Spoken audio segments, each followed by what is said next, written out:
Hello, everyone. I hope we are all doing very, very well and having a wonderful day so far when you get around to watching this episode. Welcome to the Natural Female Muscle Podcast. I believe today I'm joining you with episode number 18. So coming in with another solo episode today. And just before we start, I want to say a huge thank you to everyone who has been listening, who still listens to the episodes.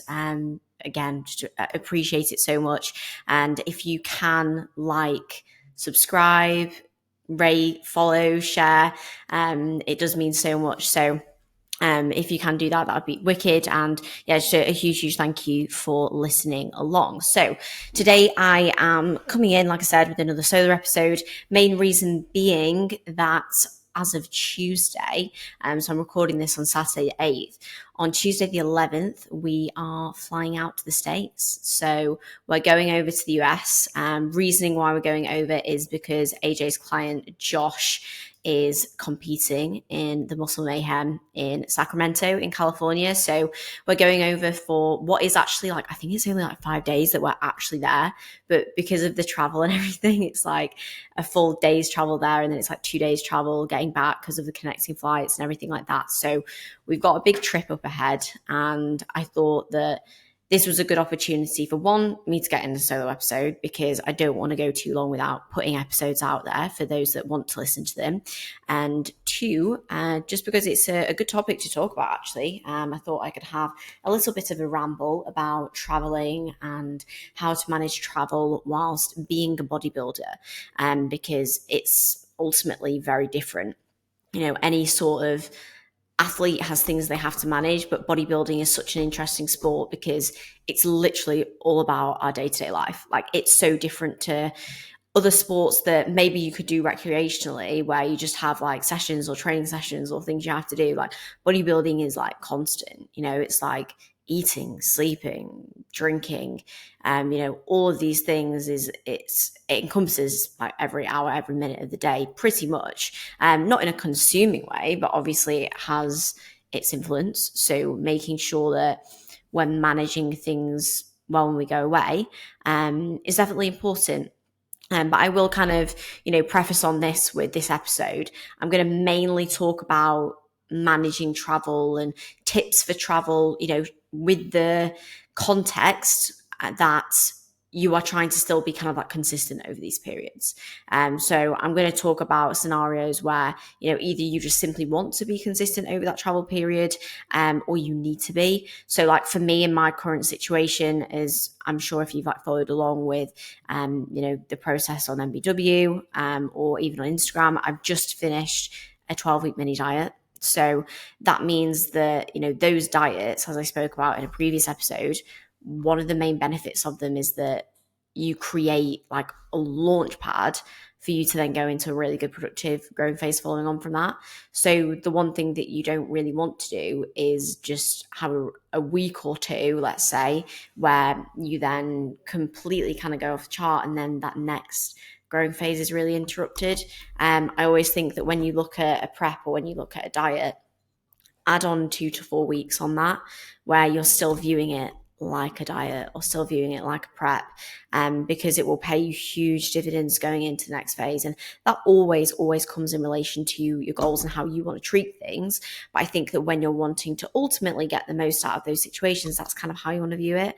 Yes, you can still implement obviously different things and flexibility in different meals, but you still want to take that relatively same approach if you're wanting to get the best that you can out of ultimately, in my situation, what I've worked for over the past 12 weeks is for this exact moment. It's so that I can get a good phase of growing ahead, because otherwise what's going to happen is then I'd come back from the trip and I'd either have under-eaten. So say if I was then down in body weight, what I'd find is I would have really poor performance. It would take me a really long amount of time to kind of regain that momentum, which I've seen for me has happened time and time again, where I've been traveling in a diet or just I've come out of a diet, and not that I've not managed things well, but I've maybe not been accountable with how my body's responded, and I've not made correct adjustments, say to increase food or whatever it may be, and then I've just not increased in body weight. and I've kept trying to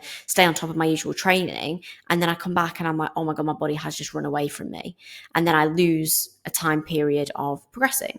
Or say you come back and you've put on like 5 pounds and you have no baseline of structure, then you've kind of just lost 10 weeks of growing to literally a week or two of not kind of managing things well. So there's effects of both undereating and overeating that come with it. And like I said, I'm going to talk mainly more so about managing things. Those would be the main tips that I kind of go through later on in the podcast. But I do want to firstly touch upon the fact that you can go on trips and travel and like take time away from bodybuilding. You know, like they don't have to be time periods that you are managing to a T. You can have time away. And I'll admit, I've only ever done this once. I did this at New Year's 2021. Myself and AJ, after his year of his prep, we went to New York for 3 or 4 days, I think. And it's the first time since bodybuilding for me. It's the only time actually where I have like gone away and like stayed in a hotel. So I haven't had like cooking facilities. I've just like, yes, I've taken like whey with me, but I've just like gone out for meals, and I took like a few days off training, and we were obviously active whilst we were there, but we just kind of had a nice time. Like we went out for breakfast, lunch and dinner each day. Yes, some of them were just like very simple, sensible options, but we just took a few days away from like actually like prepping meals or tracking food, which I don't do anyway. I don't really like tracking. It's not personally something that I enjoy, because like, again, that's just like focus. And especially when I'm going away, I want to make sure that, okay, I'm taking time away from that.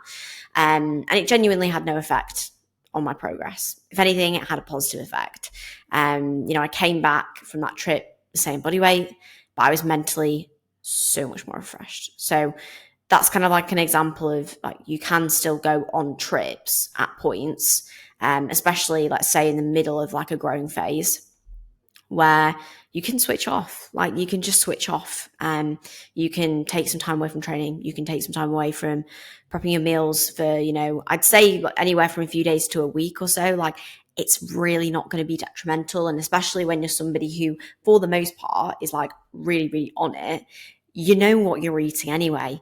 Like you will probably be mindful of still getting your protein across the day, making sure that you're either eating enough or eating too little, because when you're used to eating 5 or 6 meals a day and you know what they look like, you can relate that to other foods that you're eating. So like you can take time off and it's really, really not going to have, a significant effect. So that's just to kind of say that whilst I'll kind of go through tips to help you like stay on track, if you want to approach them that way, you can do that. Like you can 100% approach these times however you wish, based on where you're at, based on what mentally makes you feel better, what you prefer. That's a really key thing. Like if you're looking on socials and people are saying like, you need to take time off, like you need to go away and you should switch off a lot, or your family are saying that, like if you don't want to do that, that's fine. Like if you're going on holiday and you have the option between staying in a hotel and like not having access to enough protein across the day or enough food, and you'd rather stay in somewhere that has kitchen facilities where you can still keep some meals and then maybe have a couple of meals out, like, and that makes you feel better, do that.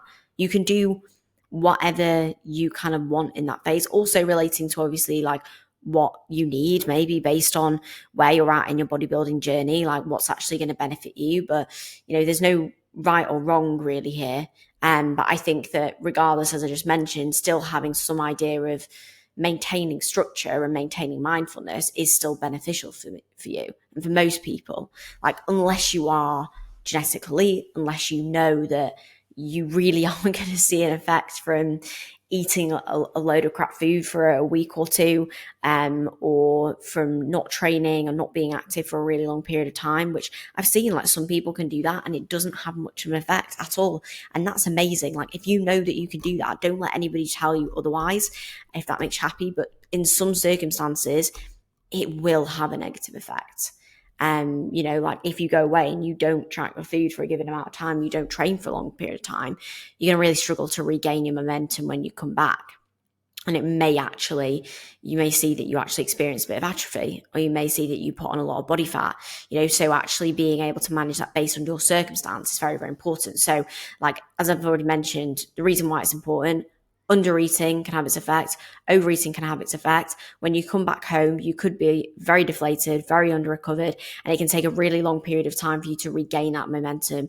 And when you're so routined, if you take a long period of time away from eating, at least with some structure to your days, yes, physically, like visually, it'll have an effect, but like your digestion is probably not going to be great. You could really screw your appetite as well, which is then again, as you come back home, going to affect things. And just like if you come back and you're not in a great spot, just by like little things that you maybe could have managed, like literally just getting your protein in on the day-to-day around the meals, it can really skew the visuals, body weight, and that can really affect your mindset going into the phase when you come back. Like you could come back and literally feel like you do have maybe like 4 to 6 weeks of kind of regaining your momentum again if you've really sent it. And that's obviously something that on an individual basis you can manage with your coach, and you can talk about what's going to work best for you in that scenario. But like I said, you can still enjoy yourself on these holidays, but the main thing I'm going to talk about predominantly in this podcast, even though I'm already 12 minutes in, I always say this, I say like, oh yeah, I'm going to just, mention a couple of things really briefly, already talking for 12 minutes.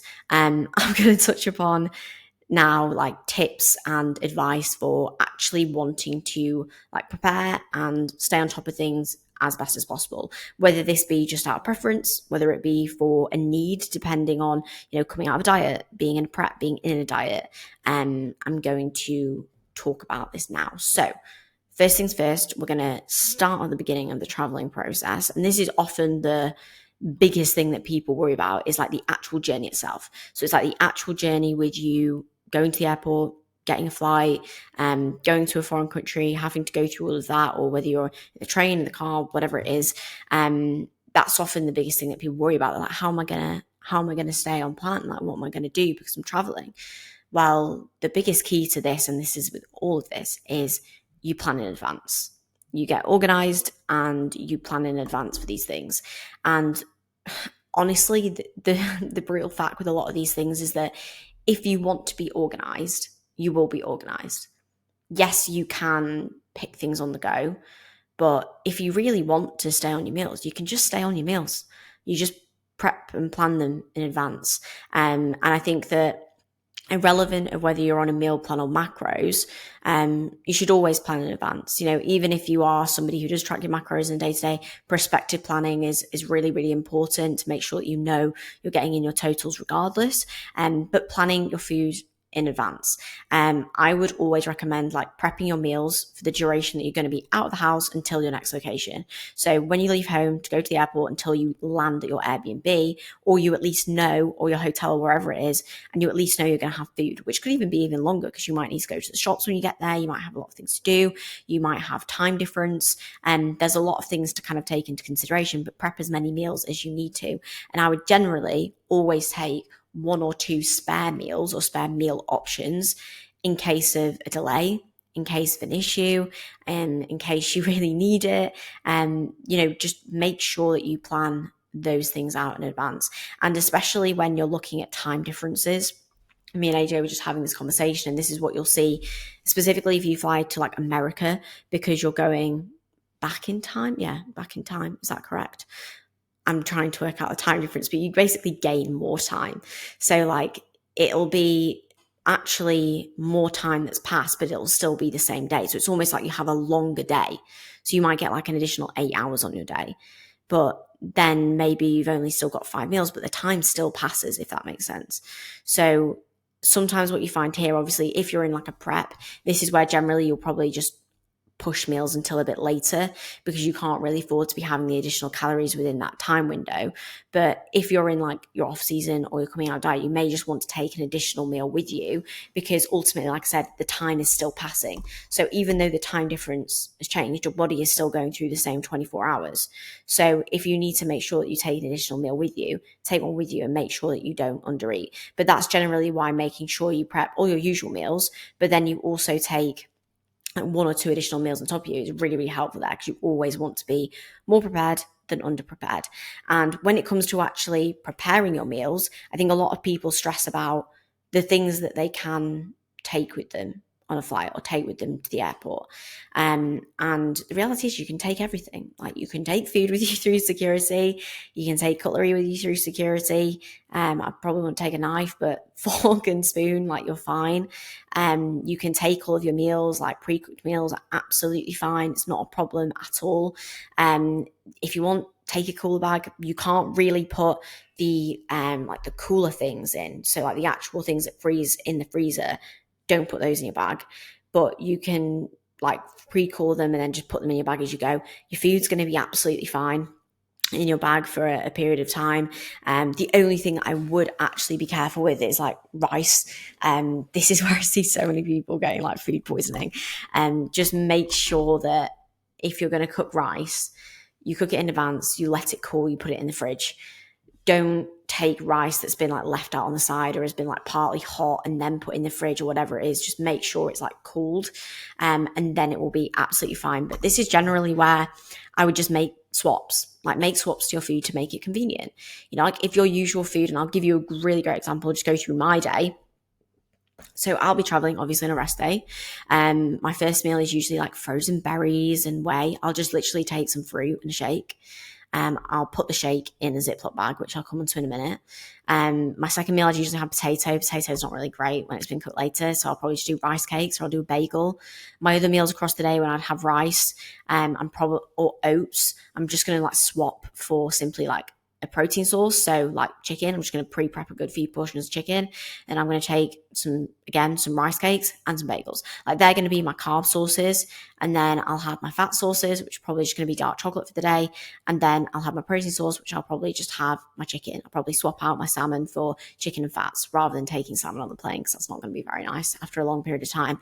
But you can just make swaps as you need to.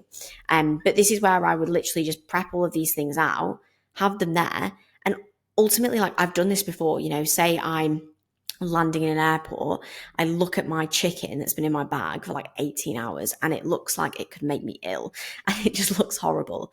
And there's maybe like a store nearby that has like pre-cooked chicken. It's just like plain chicken, or like you land and there's like an M&S and you can get like the nice chicken they have there.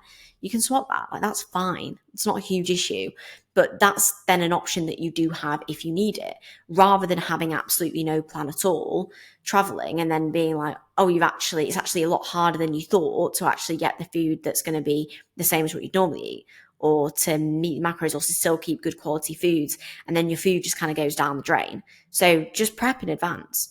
And when you're looking at the food sources that you can take through security as well, like I just mentioned, like, one, prep foods that last longer in general, and you just can't take anything through that's like liquid or water based. So don't take the yogurt.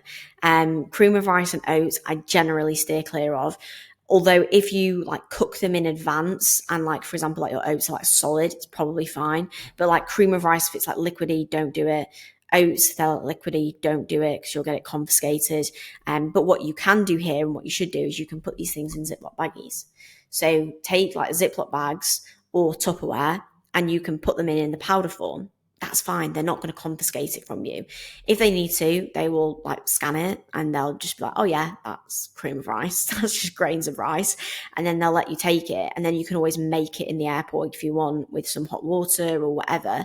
But I would generally like just make sure you don't make that in advance. Take the things you need in Ziploc bags. The one thing that you will absolutely want to take with you, and this is a staple that you should definitely take, irrelevant to where you're going, is some protein, some isolate, because generally that's the hardest thing to sometimes get in airports or in different countries. Yes, you do sometimes have the option of like protein bars, but obviously when you're looking at the actual protein content in them, it's usually about 18 grams of protein, and then there's also about 400 other calories from carbs and fats, which generally when you're looking at a meal, is that the best option? Probably not. So just take some protein with you, so that if you need it, you have it. You can make sure you stay on top of your goals, and also whilst you're away, you'll want that anyway. Some countries you go to, you know, you can generally get a good abundance of protein. Some countries, some European countries especially, it's really hard to get like protein, or especially like on the go protein as well. So like prepping and just having that there in your arsenal in case you need it is so helpful. So make sure you've got all those things in Ziploc bags. Take, like I said, good abundance of things with you for like at least a day and a half, just in case. Obviously, it depends on how long the travel is, just in case you need it, because you never know. You never know how long it's going to take you to get to the shops. You never know if something's going to happen. You just rather be prepared, and you have the ability to be prepared for that. And a little bit of just a side tip for the flight itself and for the travel in the airport. Because one of the biggest things I see when people fly is they get dehydrated and they don't drink enough. If ever you've obviously been on like a plane and you've asked for some water, you get a cup that's about this big. For people who are watching, I'm like literally pointing to like the size of, what can I refer it to? Like a mouse, like this. It's like so small, and they'll have about 100 mils of water in it. It's like, yeah, thanks, great. I've just drank all of that in 2 seconds. So just one of the things that really helps, and this is what we found a lot through the past couple of years, is we have these like big jugs. So like we'll get like a big jug that's like 2-3 liters that you can like attach to your bag or whatever. And then you get to the airport and you can just fill it up. And then you can take that with you on the flight. And then you have a good amount of water during the flight to sustain you for a good period of time, because you do not want to go dehydrated, especially obviously if you're prepping. You need to make sure you can obviously actually measure out your water, or make sure that you've got enough water that you need as well. So that's kind of the main gist for like the actual flight and the actual travel, is literally just know what you can take, prepare in advance, take more than you need, and don't be afraid of like, if you need to substitute things, substitute them. So that's the main gist of like actually traveling and actually going on the plane. Now, whilst you're away, whilst you're actually there, whilst you're in your destination, biggest thing here is preparation. Again, you know, the reality is that nowadays it's so easy. It is so easy to stay on top of your variables whilst you're away. Like, we've had some conversations with Lee, who runs the UK DFBA, and he's talked about trips when they'd go away for shows like back in like 2006 or something. And they would like literally take their food, they'd freeze it, and then they put it in their bag, and then they'd be like hanging their food out of the window in order to keep it frozen, because they were in like New York in the winter, and then just like defrosting and thawing it in the room to try and like stay on track. Now, obviously outside of a prep scenario, you not do that, but generally you don't need to go to those extremities now when it comes to traveling. You know, if you want to stay on top of your food and you're trying to stay on track while you go away, all you need to do realistically, you look at your days, is like, you need to cook your meals, you need to eat your meals, you need to train, you need to drink your water. That's about it, you know? So you just need access to food, ability to cook food, and to eat your food. So it's very, very, very, very, very easy to kind of get these things sorted in the location that you're staying in. You know, any of the food and the supplements that you need to take with you, like if you want to take cream of rice, if you want to take your whey, if you need to take obviously any of your additional sups, like your intra sups or whatever it is, like pack those in advance. If you're going for short periods of time, put them in Ziploc bags and put them in your carry-on. You can do that. Take your food scales, take travel scales like weighing scales if you need to, and have that prepared already. If you want, with where you're staying, you can stay in an Airbnb. You can stay in an apart hotel that has cooking facilities. Like, there's so many options. Like, pretty much everywhere you go now, you will have somewhere that has cooking facilities.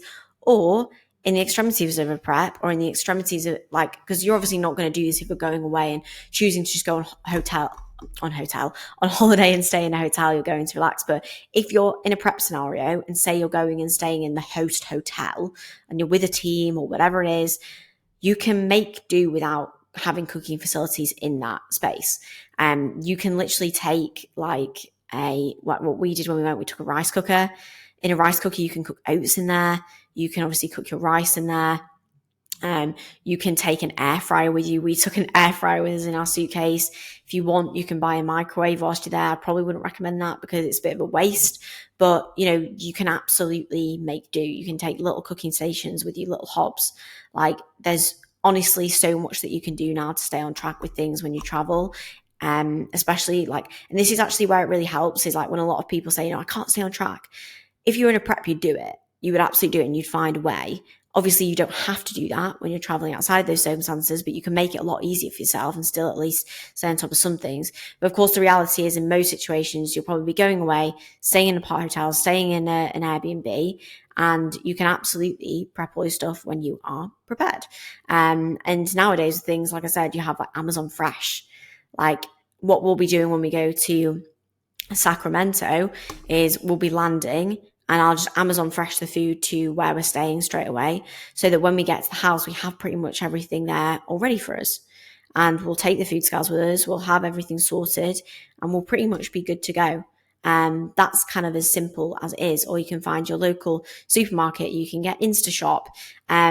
There's so much that you can really organize. And we've had situations where we've been somewhere where we're quite remote, we're not really near anything. There's no InstaShop, there's no Amazon Fresh. And what I do in that situation is I look, okay, when are we going to get there? Where's the nearest supermarket? Can I get an Uber? Can I get a taxi to where that supermarket is?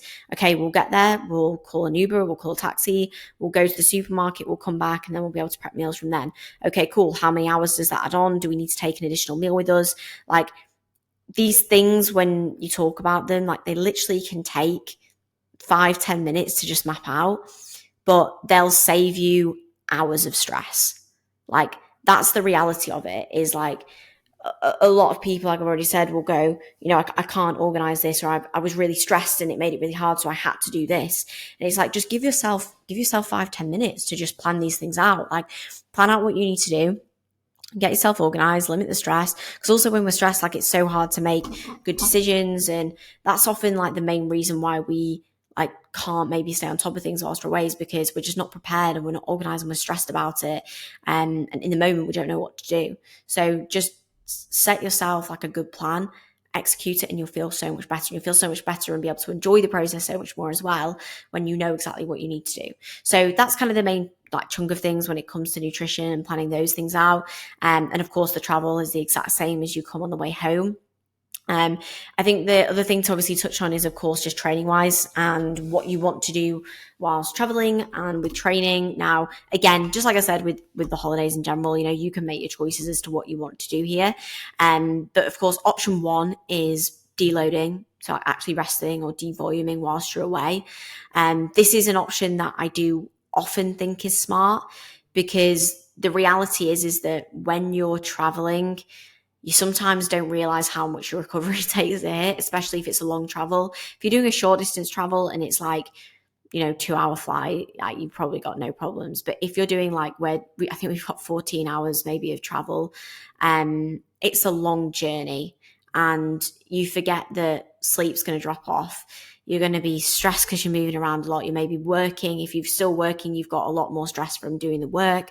You're in a different environment. So trying to stay on top of your normal training on top of that is maybe not smart, especially if you're very, very, very sensitive to stress or changes in like recovery capacity. Like I am crazy sensitive to this. I've done it time and time again where I have tried to train and tried to stay on top of things. Thankfully, I've really only done this in like the one trip, and ever since then, I've been very smart. And now I will generally either just rest or I will deload whilst I'm away. I will either devolume or I'll make some adjustments to my sessions to make sure that I'm not inducing a lot more fatigue or recovery demands. So like maybe I won't deadlift, or maybe I will run lower volume, or maybe I'll pick smarter movements that don't require quite as much recovery from myself, because you will run yourself into the ground without realizing it. And it's really easy when you're away to be like, oh yeah, cool, let's go train and let's, you know, really, really slam it. And then you get home after all the travel, after all that like kind of adrenaline rush of being away or being in a new environment, and you're just quite simply, you're just fucked. And then you maybe have to take time off when you're back home, and it can take a while to get yourself back into groove. And especially if you're kind of like nearing needing a deload or a devolume and you kind of push it a bit more, you can really throw yourself into a hole, just like you can do when you're at home, you know, if you don't take rest when needed. But adding a bunch of travel in there as well, you're going to make it 10 times worse. So you definitely can, if you can time this, I think it's amazing to take, you know, deload or devolume whilst you're away. Obviously, if you've literally just taken some rest and you feel fresh, like don't make yourself rest if you don't need to. But I think that when it does work out well, it is definitely something to be mindful of and to obviously plan in. But obviously the other option is that you still train whilst you're away. If things align up, if you're feeling good, if you don't need to rest, like don't force yourself to rest. If you feel good, to go for it. I think that you're obviously going to be more prone to overdoing it in your sessions if you're not careful, like I've just said. So do be careful of not like cramming in your sessions whilst you're there. If you need to pull sessions closer because of the travel days or of your split, like try not to be like really overly optimistic and be like, oh, I'm going to do, just upper, lower, or I'm going to do push, pull, legs, push and do it all together and not take rest days. Like just be careful with that because you, again, don't want to underestimate the effects of the travel and the fatigue. It's very important. And you also don't want to get carried away with just being in a new environment and trying loads of different things. That's often what happens is like people go away, and if there's loads of really new exciting kit, especially if you're going somewhere that has like 6 gyms, you're like, oh my God, I want to train and I just want to do loads of different stuff. And you have to kind of refrain from that a little bit. I remember when we went to Romania for the Worlds in 2021, and we stayed in like this really, it was like a really like remote hotel, but it had a really good gym in it. And they had like loads of Nautilus kit, and I was on a deload. I was on like 4 days rest because I needed it and it was smart. And I remember that everyone, especially because they were a bit like pumping up before the show, they were training upper, and they had all these pieces that we didn't have access to at home. And I was like, oh, I'd love to get on that press. I'd love to get on that row. And I just had to like refrain myself. I was like, look, Loz, like that's not going to be beneficial. And I just kind of like took myself away and I just distracted myself, did other things for the day, went out while everyone else was training. And sometimes you just have to do that. And being able to admit that, you'll be so much happier that you have done it when needed. So making sure not to overdo it, but also if you are away and trying to stay on top of your usual setup, say you're in a prep or in a diet scenario, don't worry if you have to make adjustments at the same time. So if you need to make adjustments to different kit, different sessions, or change things around because you're in a different environment, like don't stress. It's not going to impact your progress as much as you think it is. I'm sure that in these scenarios, you'd be communicating with your coach. You'd be able to talk through these things if you had any concerns. You can plan in advance and you can map things out to make sure that everything is well managed. But yeah, it really, really won't take away from your progress more than you think it will in that situation. But obviously, like going through everything there, I've kind of and giving you guys the rundown of some of my like little tips and just things to take on board. And hopefully if you are somebody who is maybe going away this summer, I know this is the time of year that usually a lot of people are going on a lot of holidays. So it might just be a nice little listen you can put on in the background and just take on board a few of the things, or just remind yourself of some of the things as well. I did have a few questions that I've kind of tried to go through across this one as well. So that's hopefully been helpful. But I'm obviously very looking forward to my travel next week. I know I sometimes get a little bit like nervous of coming out of my routine because I love my routine, but at the same time, it's nice to come away. And often the biggest thing you notice when you go away is that you have a really nice time for the first period. And then usually when you do come back, or just before you come back, you actually kind of crave getting back into your routine again. And that can be really nice after you felt like you've had a really long period of time of being in like the same place, the same environment. Even if you go away and you are still on track, it's nice to kind of be in that different place and come away from home and then kind of crave coming back home and crave coming back to your usual gym again. Yeah, it should be a good trip. Obviously going to see the show as well. So always nice to go and like see an actual show and have some fun there. And Josh is obviously looking fantastic. So yeah, it should be a really, really fun trip. And I'm sure I'll have maybe some more to update you guys on whilst I'm away, or when I come back, give you guys a little bit of an update on things on that front, and maybe managing things on that front, or even managing like the post-diet phase could be obviously a really good thing for me to touch on actually for a next topic. I can talk through like post-diet phase and post-prep as well, and running through how to maybe manage some of those things to get your most out of those situations. And actually with the first timers being like a couple of weeks ago, so if anyone's listened to this who has done the first timers, huge congrats. Hope you had an amazing time. The show looked awesome. But yeah, of course, a lot of people have just finished that show. So it's kind of getting to that time where, yes, a lot of people are about to get into their shows, but a lot of people actually just finished their seasons too at the earlier side of the year. So can definitely touch on that one for sure. But yeah, that's everything from me, obviously, from today, because I'm just rambling on a little bit more now. But hopefully been able to take some takeaways from this. The biggest thing for you to remember is that like you can limit the damage and you can limit the stress through simply just being organized and being prepared. Do whatever works for you, but don't ever let these experiences or these events be like an opportunity for you to not do something or to make an excuse for not doing anything, because it is possible and you can make things work. You just have to be organized and you have to be prepared in advance. And obviously, if anyone has any questions, if they've got any like specific scenarios that they want to ask me anything about when it comes to traveling or anything like that, do definitely feel free to let me know as always. But if you have listened to this episode, thank you so much. I know it's been a bit of a different one, but like I said, I wanted to get something out for you guys this week, and I massively appreciate you listening along as always. So yeah, I'll catch up with you guys in the next one, and I hope you all have an awesome rest of your day.